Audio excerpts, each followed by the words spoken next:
dal wada qashin ah iyo dad wada umi ah oo aan aqoon sida wax loo qoro iyo sida wax loo aqriyo midna, laakiin muddo kooban ayay isu rogtay dhaqaalaha afraad ee Aasiya ugu xooggan. Dhaqdhaqaaqooda wuxuu sababay in qashinkii isu beddelo darjiimo aad u qurux badan. Dadkan hadda waxay haystaan waxbarashadan ugu fiican caalamka. Dowladdan waxaa lagu magacaabaa Koonfurta Kooriya ama Kuuriyada Koonfureed, waxayna dunida bartay sida qashin loogu dul abuuro ubax. Dhaqdhaqaaqa dhaqaaleed ee Koonfurta Kooriya. Gabagabadii dagaalkii labaad ee dunida sanadii 1945 ayay xornimada ka qaadatay dalka Jabaan oo muddo 35 sano ku hayay gumaysi. Kadib waxaa loo kala jebiyey laba qaybood oo qaybo taageero ka helayso Shuuciyiinta hanti-wadaagga oo ay hoggaanka u hayaan Midowga Sofiyeet iyo China, halka qaybta kalena ay taageero ka helayso hanti-goosadka uu majaraha u hayo Mareykanka, qayb koonfureed iyo qayb waqooyi.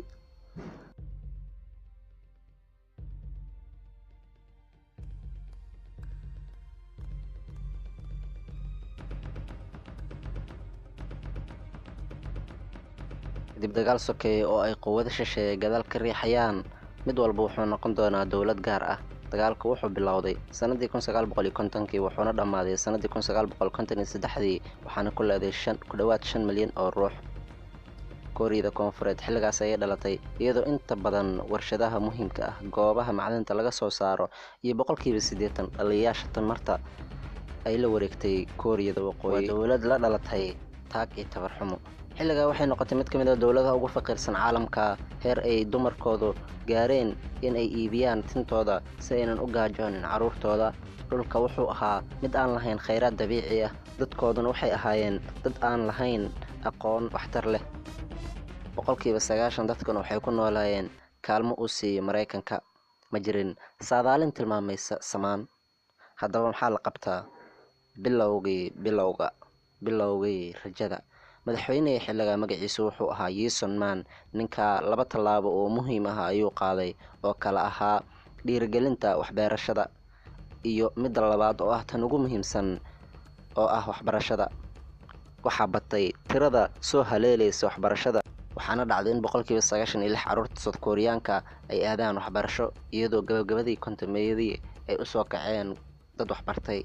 Dhaqsimo uusan baahi tirin dadaalkoodu. Waxbarashadu ma aysan ahayn mid laga sameyn karo dhaqaale fiican. Dakhliga muwaadinkan wuxuu ahaa mid aad u hooseeya, iyadoo 40% dadku ay ku noolaayeen faqriga kan ugu hooseeya. Laakiin qodobadan oo dhan marka la gaaro sanadda 1961 waxaa kaliya oo soo hari doona xasuustooda.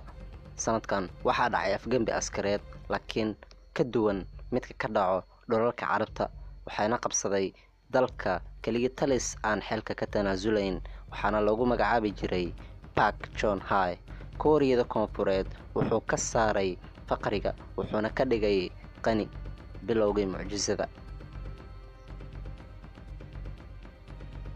Wuxuu dhisay xarun lagu dejiyo dhisidda dhaqaalaha, wuxuuna abuuray bangiyo, wuxuuna ku dhiirigeliyey shirkadaha farsamada ee dhexdhexaadka ah inay wax badan soo saaraan.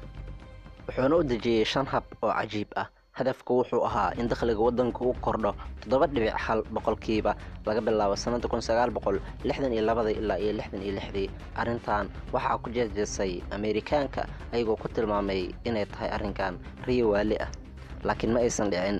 Ameerikaanka naftooda ayay eedeen, waxaana dhaqaalaha Kuuriyada Koonfureed ku kordhay 8.9, waxayna noqotay la yaab arrinkaas. Kuuriyadu intaas kuma aysan hakan. Farsamada waxaa ku siyaadayay sanad kasta 15%, iyadoo wax soo saarka dalka uu siyaadayay 36%, wuxuuna hamigu ahaa mid ku fogan farsamada si uu uga dhigo Park waddankiisa mid farsamo. Wuxuuna sida awgeed xiriir la yeeshay dalka Jabaan sanadii 1965 si uu u xaqiijiyo waxyaabahan soo socda, oo ay ka mid yihiin inuu sameeyo waxa uu sameeyey Jabaan, laakiin uu ku sameeyo qarash ka raqiisan iyo waqti ka yar. Arrinkaasna waa uu dhacay. 2 sano kadib, Kuuriyada Koonfureed waxay soo saartay gaarigii ugu horreeyay oo ay samayso, noociisana wuxuu ahaa Hyundai, waxaana ku dayday shirkadda caanka ah ee Daewoo. Gabagabadii 60meeyadii, Samsung ayaa noqotay shirkadda ugu fiican caalamka ee soo saarta telefishinada, waxbarasho yar iyo warshado badan iyo madax furfuran. Park ganafka ayuu ku dhuftay dimuqraadiyadda asigoo daliilsanaya maamaha hore oo odhanaysa maxay dimuqraadiyadda usoo kordhin kartaa calool gaajaysan. sidaa awgeed sanadku markay ahayd sanadda 1972 wuxuu goostay inuu noqdo kamadege kursiga ku sii nagaada kadib markii uu 3 jeer oo hore xilka ku guulaystay. intaas kadib wuxuu furay barnaamij xoogga lagu saarayo farsamada iyo warshadaha.